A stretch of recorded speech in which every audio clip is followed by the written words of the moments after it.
거룩하시고 자비로우신 아버지 하나님, 오늘도 저희들을 기억하셔서 귀한 주님의 전으로 불러주심을 감사드리옵나이다. 지난 한 해 동안도 저희를 위하여 베풀어 주셨던 모든 은혜 기억하며 저희들 희망 가운데 시작하는 이 새해 첫 주 예배가 올 한 해 우리의 다짐이 있는 예배가 되게 하시고, 올 한 해 우리를 향한 주님의 사랑을 확인하는 예배가 되게 하시고, 올 한 해 우리의 소망과 모든 기도의 제목들이 주님 앞에 응답받는 귀한 예배가 될 수 있도록 주여 도와주시옵소서. 우리는 이처럼 주님을 향하여 늘 바라기만 하지만 사실 우리의 모습을 돌아볼 때 우리가 바랄 수 있는 자격이 되는지 늘 부끄럽고 죄스러울 때가 많이 있음을 주님 앞에 솔직히 고백합니다. 우리 주님께서는 본래는 높은 보좌에 하나님과 동등 본체셨으나 죽기까지 낮아지셔서 이 땅에 내려오셔서 우리를 구원하셨는데, 우리는 여전히 삶의 주인인 양 행세하며 살고 있는 것은 아닌지 우리를 돌아보게 하시옵소서. 우리가 늘 주님 앞에 헌신하고 봉사한다라고 하면서 그 헌신과 봉사가 말로만 그치지 않았는지 올해는 또한 돌아보게 하여 주시옵소서. 그러한 늘 되풀이되는 반복과 되풀이되는 실수 가운데서도 우리를 향하여 베풀어 주셨던 주님의 은혜를 기억하오니, 올해는 실수와 되풀이되는 그런 죄악보다는 주님을 향한 굳건히 서가는 우리 평화의 교회 교우들이 될 수 있도록 주여 도와주시옵소서. 그래서 우리에게 허락하신 이 새해가 정말 주님의 소망으로 또 주님을 향한 감사로 가득 채워지게 하시고, 우리에게 주어진 달란트를 땅에 묻어두고 허비하는 그런 불의한 종이 아니라 늘 주님께서 우리에게 주신 작은 달란트라 할지라도 주님 나라를 위하여 사용하는 저희들 될 수 있도록 주님 은총으로 인도하여 주시옵소서. 올 한 해 또한 우리가 살아가는 이 미국 땅에는 정말 상식과 정의가 지배하는 나라가 될 수 있도록, 상식과 정의가 정말 우리 모두의 마음에 와 닿을 수 있도록 주여 도와주시옵소서. 더 이상 이 땅에서 폭력의 언어들이 난무하지 않도록 도와주시고, 더 이상 이 땅에서 여러 가지 이유로 두려움에 떨며 살아가는 우리의 이웃들이 두려움으로부터 벗어날 수 있도록 주여 도와주옵시고, 그런 모든 일들을 결정하는 위정자들, 정치인들, 사회 지도층들 마음마다 주님을 향한 겸손한 믿음을 그들에게도 가득 심어 주시옵소서. 아버지 하나님, 우리의 조국을 위해서 기도합니다. 참으로 지난 한 해 우리의 조국에는 폭력과 전쟁과 정말 갈등의 소리들만이 가득했었는데, 새벽부터 우리에게 기쁜 소식을 들리게 하시니 감사드리옵나이다. 참으로 남북이 서로 만나 화해하고 평화하며 한반도가 다시는 열강들에 의하여 포탄이 난무하는 각축장이 되지 않게 하시고, 정말 양측의 모든 지도자들이 허심탄회하게 진솔하게 우리 고국의 미래를 위해 결정하며 고국의 미래를 향하여 귀한 결과를 낼 수 있는 그런 한 해가 될 수 있도록 주여 도와주시옵소서. 특별히 세계인의 축제라고 할 수 있는 올림픽이 우리 고국에서 열립니다. 많은 이들이 걱정하고 많은 이들이 벌써부터 여러 가지 이유를 들어서 흔들려고 하고 있지만, 진정으로 평화의 축제가 되게 하시고, 그 축제를 통하여 세계인들이 평화의 의미를 알게 하시고, 무엇보다도 남과 북이 평화 가운데 든든히 서갈 수 있도록 주여 도와주시옵소서. 우리 평화의 교회를 위해 기도합니다. 올해로 벌써 43년입니다. 참으로 긴 세월, 주님의 은혜가 아니었다면, 주님의 돌보심이 아니었다면 벌써 역사의 뒤안길로 사라졌을 법한 이 작고 미약한 교회를 주님께서 지켜주셨음을 우리는 은혜로 기억합니다.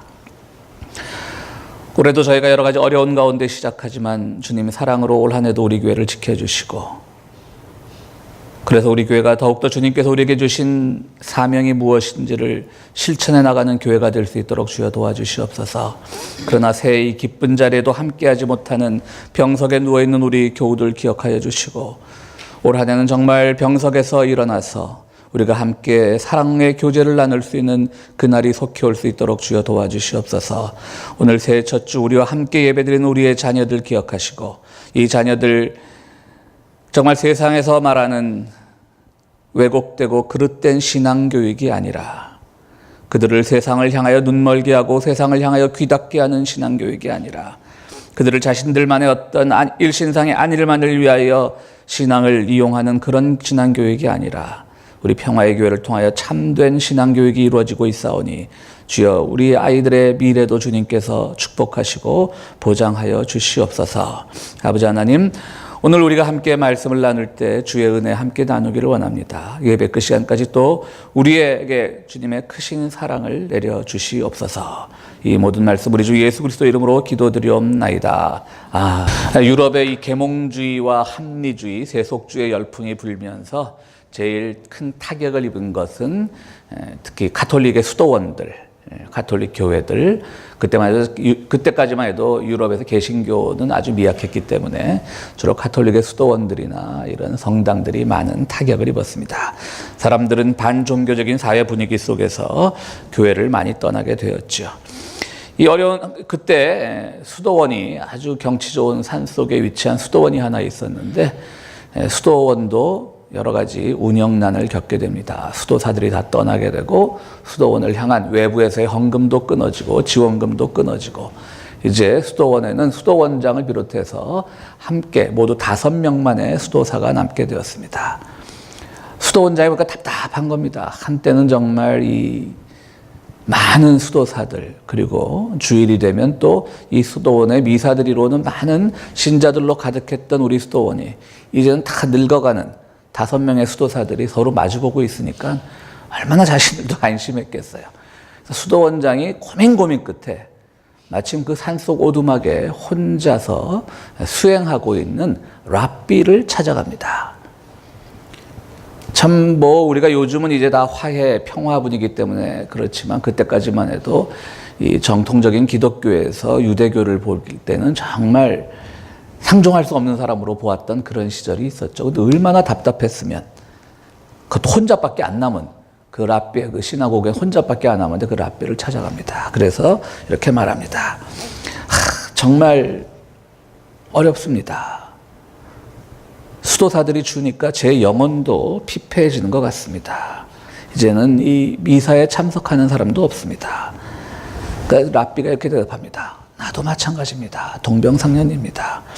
둘이 마주 앉아서 수도원장과 랍비는 눈물을 함께 흘렸습니다. 그리고 나서 그들은 함께 성경을 읽고 깊은 이야기를 나누었습니다. 마침내 수도원장이 돌아가야 할 시간이 되어서 그들은 서로 껴안으면서 작별의 인사를 나누다가 수도원장이 다시 생각이 났습니다. 자기가 여기 찾아온 이유를 모르고 그냥 서로 울다 말았던 거거든요. 그래서 랍비님, 어떻게 하면 우리 수도원이 다시 부흥할 수 있을까요? 랍비가 대답합니다. 내가 그걸 알면 내가 우리 유대교 회당을 부흥을 시켰지. 그걸 내가 어찌 알겠습니까? 그런데 한 가지는 제가 말씀드릴 수 있습니다. 그 5명의 수도사 가운데 주님이 계십니다. 메시아가 계십니다. 이렇게 얘기를 합니다.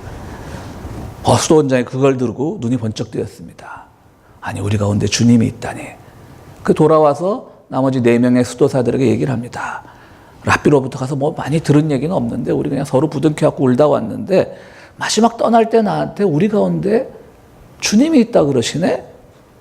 그때부터 수도원의 분위기는 바뀌기 시작했습니다. 사람들은 그 랍비가 남긴 말을 되새기면서 그 의미를 계속 고민했습니다. 과연 누가 구세주일까? 누가 메시아고 주님일까? 수도원장일까?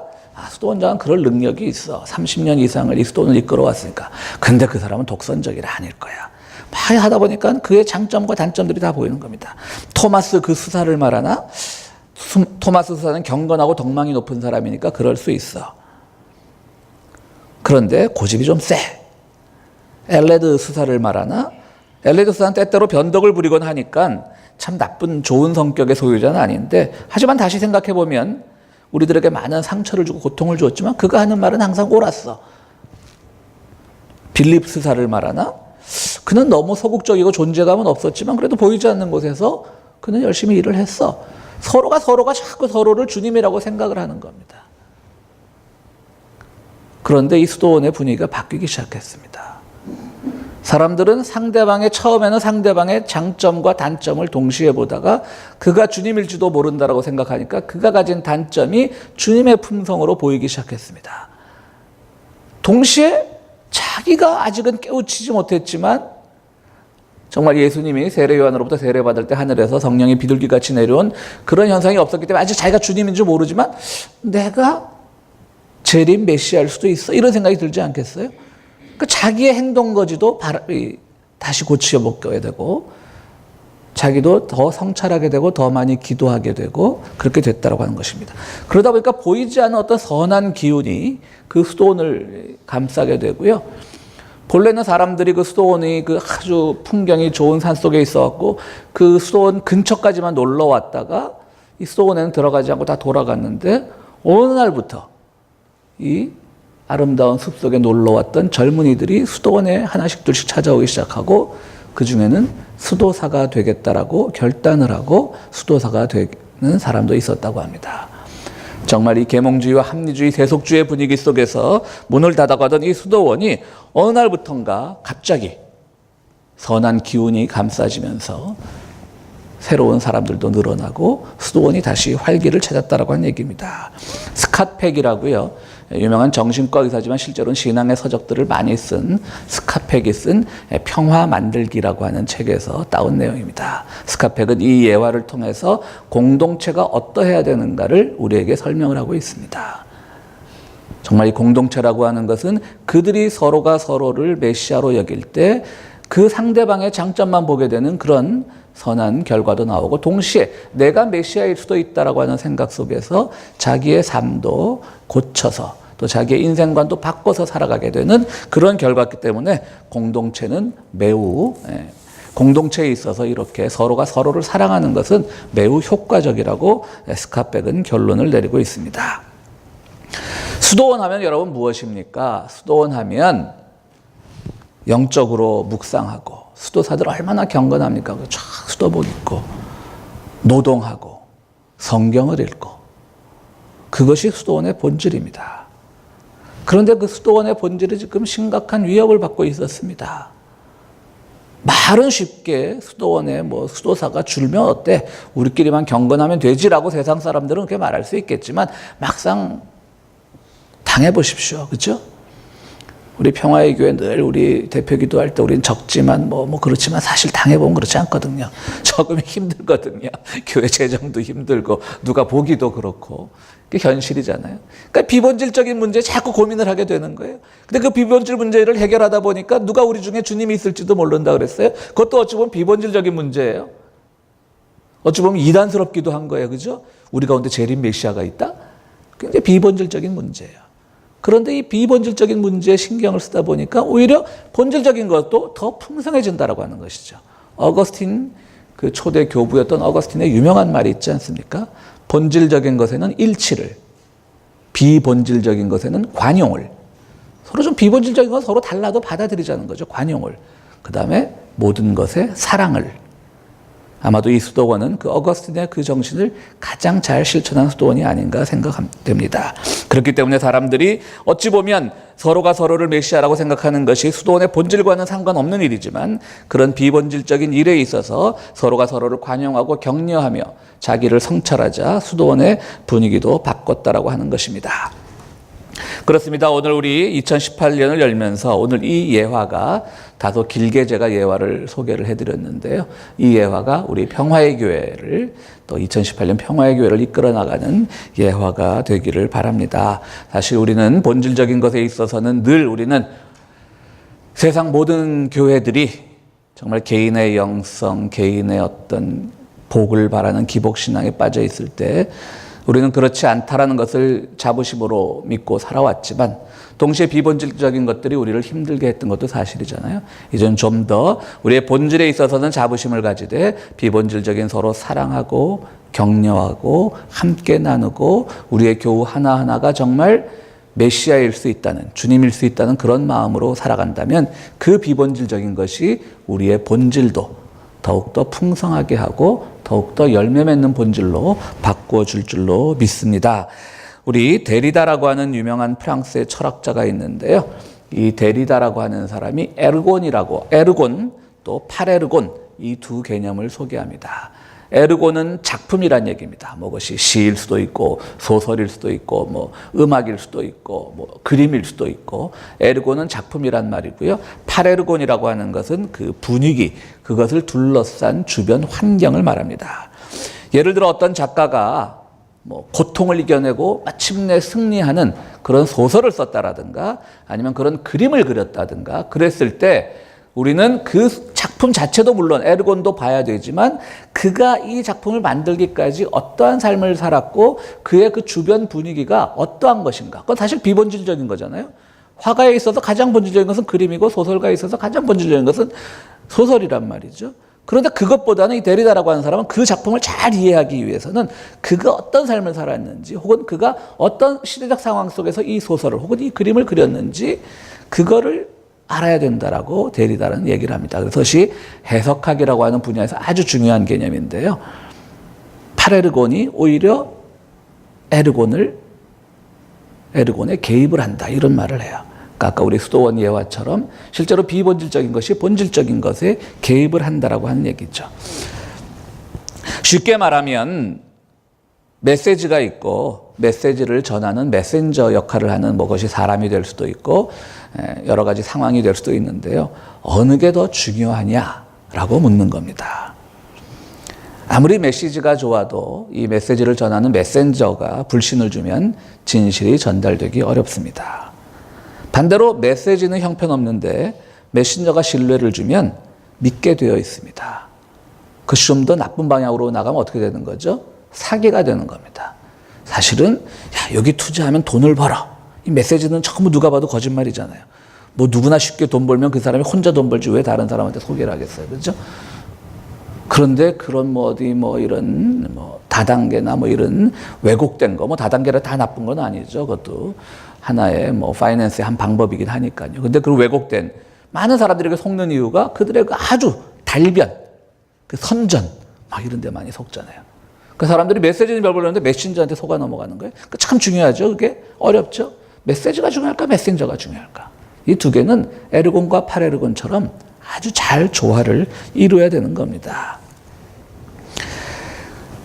가장 바람직한 것은 바로 이렇게 메시지와 메신저가 다 믿을 만한 것이어야 합니다. 우리의 성경 말씀은 믿을 만한 말씀인데 그것이 어떻게 전달되고 누가 누구에게 어떤 내용으로 전달하는지가 매우 중요한 것입니다.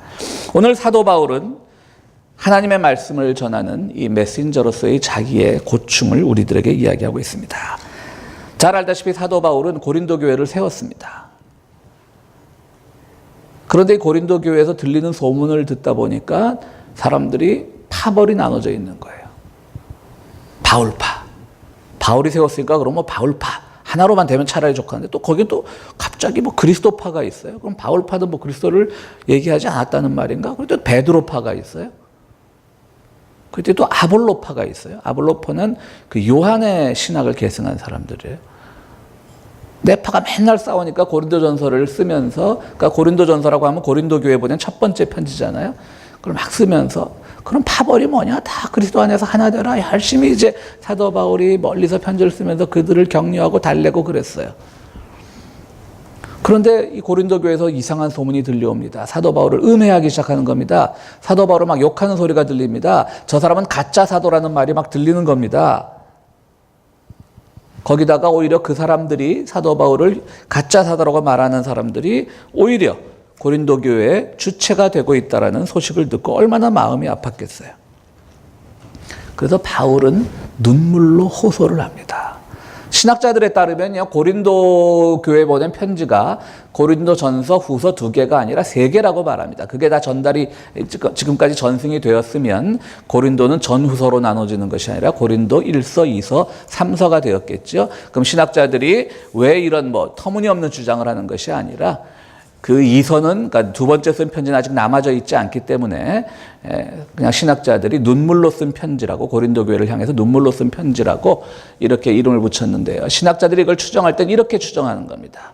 고린도 후서, 오늘 우리가 보고 있는 고린도 후서에서 내가 지난 편지에 말했듯이 라고 이렇게 쭉쭉쭉쭉 내려가면 그 내용이 어디에 있어야 돼요? 고린도 전서에 있어야 되죠.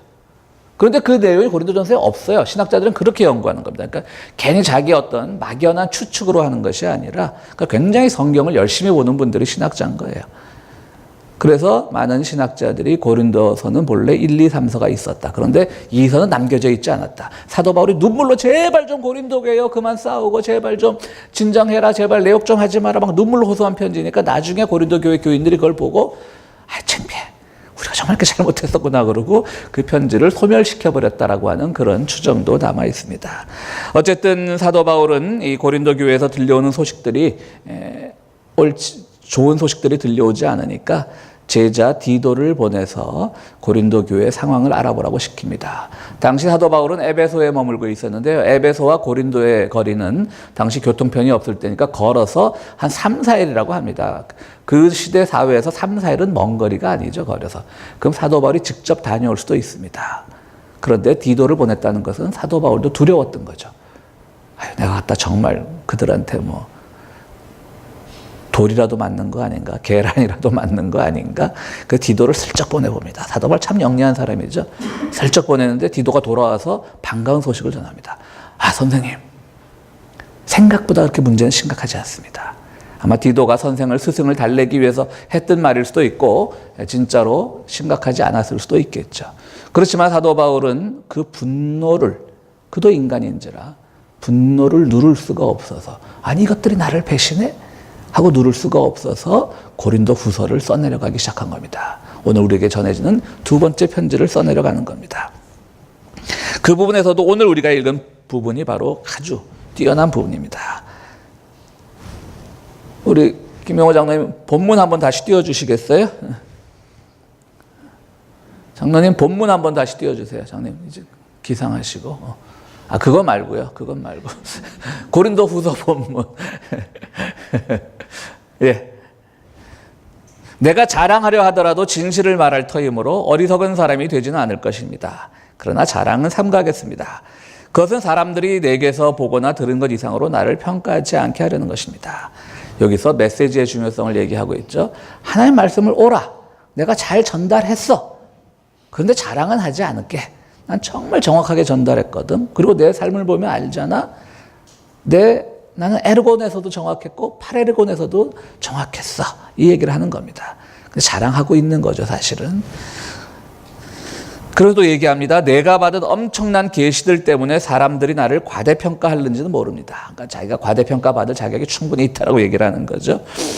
그러므로 교만하게 되지 못하도록 하나님께서 내 몸에 가시를 주셨습니다. 그것은 사탄의 하수인이라고 할 수 있는데 그것으로 나를 치셔서 나로 하여금 교만해지지 못하게 하시려는 것이었습니다. 나는 이것을 내게서 떠나게 해달라고 주님께 3번이나 간청하였습니다. 우리가 흔히 사도 바울의 편지를 해석할 때 이 가시라는 게 뭘까? 그가 평생 천식으로 고통받았다 혹은 위장병으로 고통받았다 그래서 그의 병이 낫지 않은 것이라고 말하는 신학자들이 대부분인데요. 저는 이번 설교를 준비하면서 바로 이 가시 자체가 고린도 교회가 일으킨 문제 때문에 이 교회를 이렇게 바로 잡아주려고 그러는데 바로 잡아지지 않으니까 이 문제가 가시가 아니었을까라는 생각을 해봅니다. 우리 평화의 교회 가시는 다 좋은데 어떤 게 가실까요? 교인이 늘지 않는 거. 그렇죠? 이게 가시입니다. 우리에게 가시입니다. 그래서 나는 사도 바울의 심정을 이해할 것 같아요.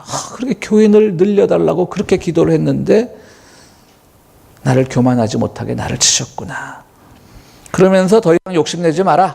내 은혜가 내게 족하다. 내 능력은 약한 데서 완전하게 된다. 그러므로 그리스도의 능력이 내게 머무르게 하기 위해 나는 더욱더 기쁜 마음으로 내 약점을 자랑하려고 합니다. 사도 바울의 약점은 그가 많은 교회를 세웠지만 그의 뜻대로 모든 교회들이 바르게 서간 것이 아니었기 때문에 그걸 스스로 약점이라고 얘기를 합니다. 그러므로 나는 그리스도를 위하여 병약함과 모욕과 궁핍과 박해와 곤란을 겪는 것을 기뻐합니다. 내가 약할 때 오히려 내가 강하기 때문입니다. 나는 어리석은 사람이 되어버렸습니다. 여러분이 나를 억지로 그렇게 만들었습니다. 그러나 여러분은 나를 인정해 주었어야 마땅합니다. 우리 평화의 교회는 여러 가지로 약하지만 우리는 인정받아야 마땅한 교회일 것입니다. 사도 바울은 또 이어서 얘기합니다. 내가 비록 보잘것없는 사람일지라도 저 우두머리 사도들보다 부족한 것이 하나도 없습니다. 아주 이거는 굉장한 험담이거든요. 우두머리 사도가 누굽니까? 베드로나 야고보를 말하는 겁니다. 저 예루살렘에서 폼 잡고 앉아있는 저 사도들보다 못한 게 뭐 있는데 내가, 여러분들 왜 내 말을 안 믿고 그들이 보낸 또 다른 사람들에 의해서 자꾸 교회가 흔들리는데, 이것을 오늘날 우리의 현실로 바꿔보자면 저들이 뭐길래 대형교회 교인 수 좀 많다고 자랑하는데 오히려 우리 평화의 교회는 그들보다 못한 것이 하나도 없다, 이겁니다. 우리는 늘 하나님께서 정말 우리에게 가르쳐 주시고자 하는 것이 어떤 메시지였는지 항상 정확하게 알려고 노력하였고, 우리는 그것을 전하는 메신저로서 정말 우리는 우리의 삶에서, 우리의 환경에서, 우리의 세계관 속에서 바르게 살려고 노력했던 파레르곤에 있어서도 우리는 충분히 주님의 메신저 역할을 해왔다라고 우리 평화의 교회인들은 자부해야 될 것입니다. 그렇습니다. 우리 교회는 훌륭한 교회입니다.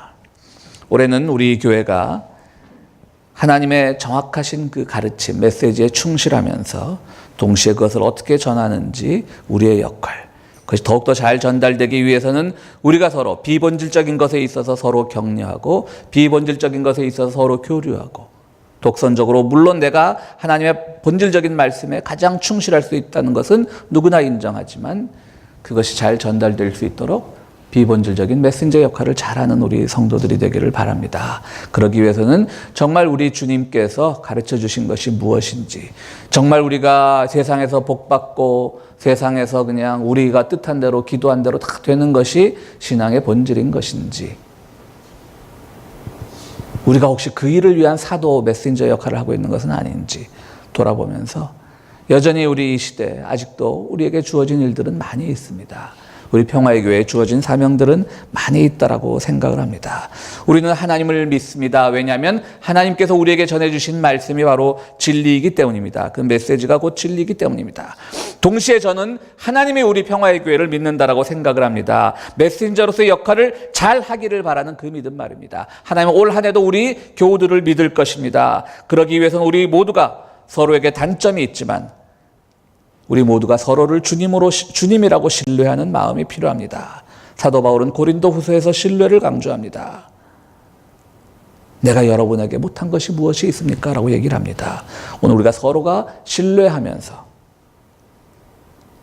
우리가 말씀에 기초하되 동시에 그 말씀을 우리가 어떻게 표현하고 전달할 것인가를 고민할 때 우리 교회는 5명 남았던 수도원이 다시 부흥하는 것처럼 그런 기적이 있을 줄로 믿습니다. 우리 5명보다 많잖아요. 그죠? 믿습니다. 마지막으로 저는 오늘 그 유명한 그 위대한 개츠비라고 하는 소설을 쓴 스캇 피츠제럴드가 그 위대한 개츠비에 나오는 마지막 문장으로 설교를 끝맺고자 합니다. 우리는 물살에 휩쓸려 과거로 떠내려가면서도 노젓기를 포기하지 않을 것이다. 함께 기도하시겠습니다.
참 좋으신 하나님, 2018년 한 해도 우리의 온 마음과 정성을 다하여서 주님을 섬기기를 원합니다. 참으로 우리의 삶이 주님을 향한 진솔한 삶이 되게 하시고 우리의 행위와 우리의 참여와 우리의 헌신과 봉사가 주님의 말씀을 더욱더 잘 전달하는 그런 전달자의 역할을 잘 할 수 있도록 도와주시고 또한 비본질적인 것이지만 우리가 이렇게 예물을 드릴 때에 이 예물이 쓰이는 곳에 귀한 하나님의 역사가 일어날 수 있도록 도와주시고 또 이 예물을 통하여 우리의 평화의 교회가 더욱 든든히 서갈 수 있도록 함께하여 주시옵소서. 세상 모든 사람들이 어렵다라고 하는 이때에 귀한 예물을 가지고 나온 손길들 기억하여 주시고 드리는 손길마다 주의 은총을 더하여 주시옵소서. 예수 그리스도 이름으로 기도드리옵나이다.